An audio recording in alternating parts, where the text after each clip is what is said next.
Hello, spiritual guides, false light, and reincarnation loops. This is Kelara Star Being from healinnerbeing.com. Welcome, and thank you for clicking on this video. I am honored that you felt drawn to this message.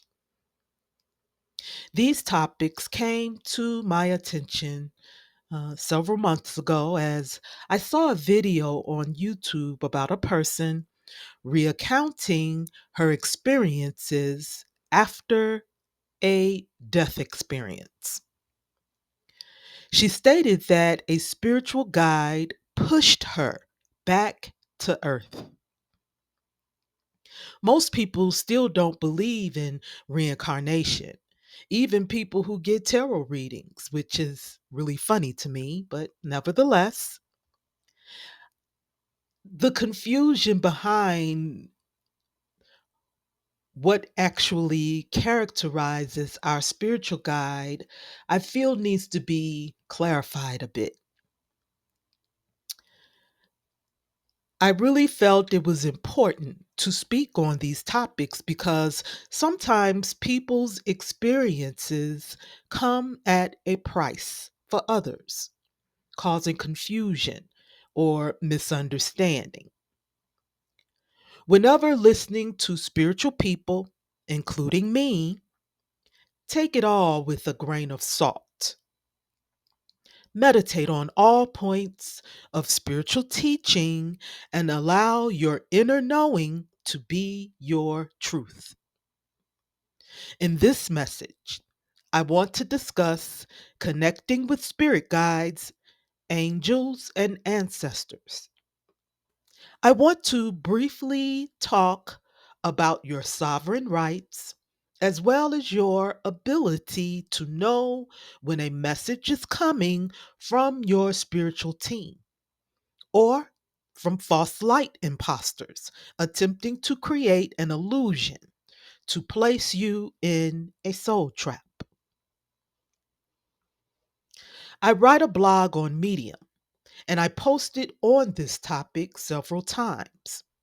I will try to remember to link one of the articles in the comments section.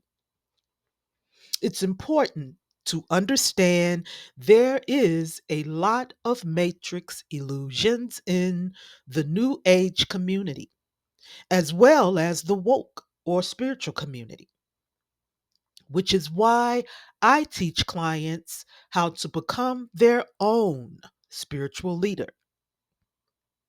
The good news is that I've noticed the spiritual community becoming aware of the false light agenda in recent years, but not really speaking about the dangers of being caught in these illusions enough. I will speak more on this topic in the future. I find that often when people learn they have been deceived by the false light agenda, they immediately want to throw the baby out with the water. They want nothing to do with spirituality at all. You even have some spiritual teachers now recommending that people stop connecting with spiritual guides altogether. They are teaching people to stay away from channeling and speaking with angels and ancestors due to the large amount of deception within the matrix system. I believe this to be counterproductive. Basically, the false light agenda is intended to keep us in soul traps, unable to leave this low density realm. These beings desire to force humanity into these reincarnation loops in order to continue feeding off of our energy as a food source.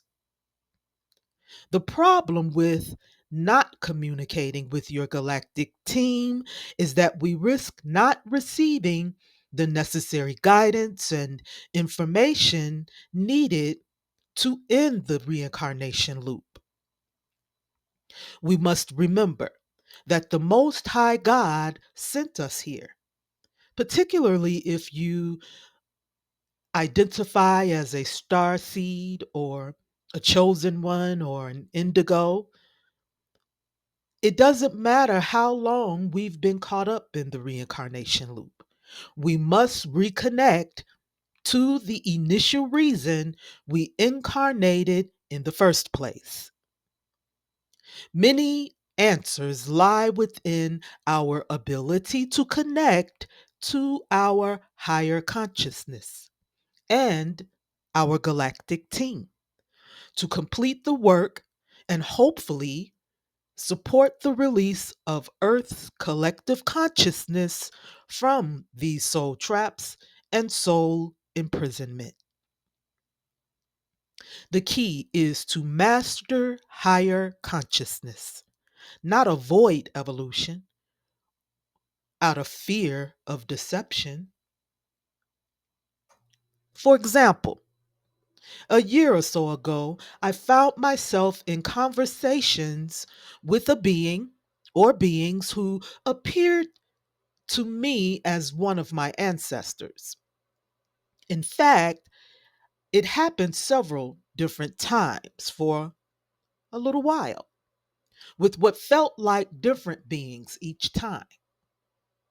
I realized that this was actually a group of false light imposters, or likely demons, who were attempting to convince me or force me into some sort of union or twin flame connection, as they loved to talk about.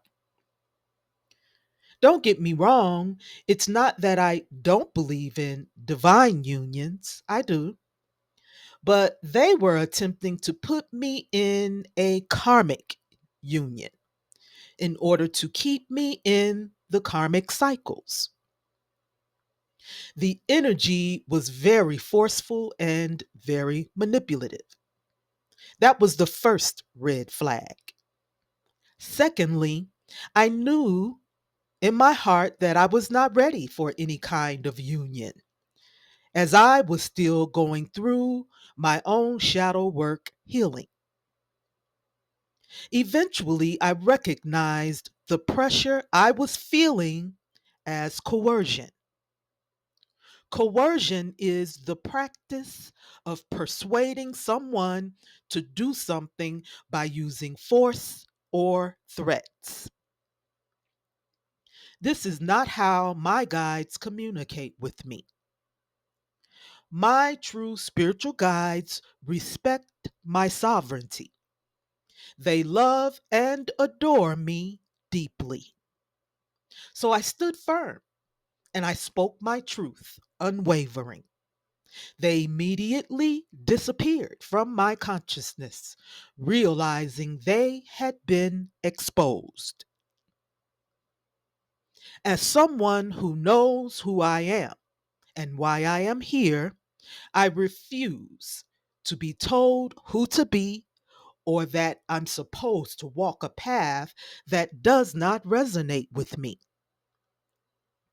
As a sovereign being, I choose to stand strong in my free will at all times. It is important to recognize that our spiritual guides are not here to dictate our path to us. A guide is here to help you understand the path that resonates with your soul. Any being, entity, or guidance that comes in attempting to force you to do something that does not resonate with your inner knowing is a red flag. One of the things I've noticed about the false light when they are attempting to manipulate your path is that they will often use guilt and shame in very subtle ways to attempt to make you feel obligated to go in a certain direction. Guilt and shame are low vibrational frequencies and are never used by your illuminated spiritual team when connecting with you. So pay close attention to the beings who are speaking to you and how they are presenting themselves. Because if you pay close attention, the malevolent beings can only mimic the light for so long. Once you begin questioning them properly, eventually the mask will fall and you will notice that they are unable to uphold this essence of love and light. When this occurs, don't ignore it. Don't resist what you are being shown. Remember to trust yourself above all else. If it doesn't feel right, it's not right. Speak your truth clearly and command that they leave your presence, and they will. If a spirit or entity gives you guidance, always feel free to sit it on the shelf and wait for divine confirmation that allows you to feel, sense, and know that a direction is right for you. Personally, I am someone who will argue with my ancestors, my spirit guides, and my angels. I negotiate. We got to talk about this. I mean, I need to gain some understanding. Why are you telling me to do something when it doesn't feel right to me? I do not believe in blindly following guidance that does not resonate with me. When it truly resonates, you will know. You will know because you will not only have the guidance of your spirit team, but you will feel, sense, and see it in your external world as a confirmation. On some level, you will see the resonance within your soul or the connection of the resonance outside as well as in, as above, so below, as within, so without. So wait until you receive that inner knowing, that inner peace that resonates with your circumstances. Okay? I hope this helps someone who may be confused about listening to spiritual guidance. It's important to always know who you are connecting with in the spirit realm, where there are many imposters and deceptive beings attempting to trap you into soul traps and karmic loops. It's important to always be cautious and vigilant at all times when speaking with spiritual beings. This, of course, is not to scare you or make you feel afraid of connecting with spiritual beings or with your spirit team, because there's great benefit to growing and evolving with your spiritual team and allowing them to support your path. However, just remember that your spirit team will never force you to do anything.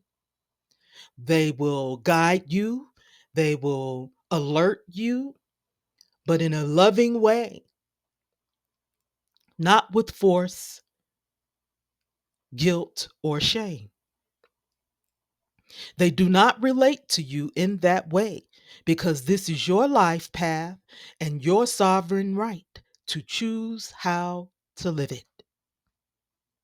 One last thing I'd like to mention here is that if you have an issue with negative thinking and negative self talk, that's the first thing you need to work on, because it's going to be very confusing and difficult to even hear from your higher self, your angels, your spirit team, if you don't have peace within, if you don't have a good relationship with yourself.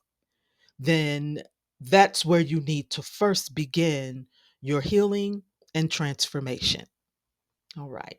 That's it for now. Thank you so much for visiting today.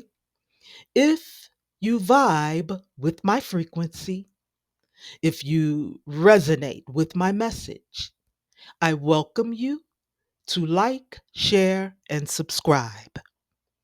I also invite you to visit my website at healinnerbeing.com for more information about me and the services I provide. Okay, I hope to connect with you in the next message. Wishing you peace, harmony, and unconditional love. Bye for now.